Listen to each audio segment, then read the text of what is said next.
Юбилейный татарский фольклорный фестиваль в Тюменской области посвящен памяти этнографа Фуата Валеева. Ученый много трудов посвятил исследованию истории и культуры сибирских татар.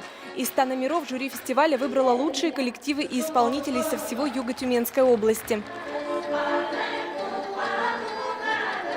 Ансамбль «Дуслык» – ровесник фестиваля, в этом году отметил 5-летие. Надо сказать, что появление фольклорного фестиваля всколыхнуло народное творчество по всей Тюменской области. В этот фестиваль подарим Альминура Патришина песню, которую она собирала своим силам, ездила по деревням, по кусочкам собирала. Вот это наш натуральный сибирский татарскую песню «Саргнаем». Автор фестиваля Валима Ташкалова, руководитель департамента по культуре Конгресса татар Тюменской области. Как организатор отметила, что в этом году много участников номинации «Баиты» и «Мунаджаты». Это древний татарский песенный жанр. В этом году очень сложно в районах было отбирать в жанре баит и мунаджат. Было очень много исполнителей. Очень. Просто я первые годы, если боялась, что будет мало исполнителей, в этом году было очень много, и выбор был широк. По словам председателя жюри Фанзели Завгаровой, директора Республиканского центра развития традиционной культуры Министерства культуры Республики Татарстан, с каждым годом участники представляют новый и неизвестный ранее этнографический материал.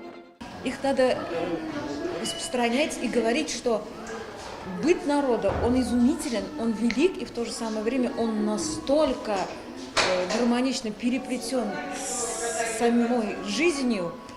Вот это мы еще раз убеждаемся и находим. И плюс ко всему очень радуемся, что сохраняется языковая среда, именно вот сибирский татарский смак в речи. В этом году у гостей фестиваля была уникальная возможность познакомиться с предметами быта сибирских татар 19-го, начала 20 веков. Экспонаты специально привезли из фондов Тюменского краеведческого музея. Здесь представлены экспонаты 18-19 веков, часть ткацкого станка.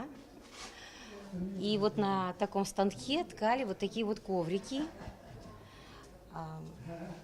И даже в начале 20 века вот этот непосредственно коврик для намаза предназначался.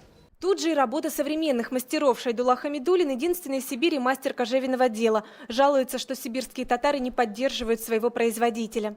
Я думал, мы, сибирские татары, теряем свой язык, мы, оказывается, теряем патриотизм, гордость. Возможно, в следующем году интерес к народному промыслу у сибирских татар появится, так же, как и 5 лет назад появилось множество фольклорных коллективов. София Хайруллина, Рамиль Нигматуллин, ТНВ, Тюмень.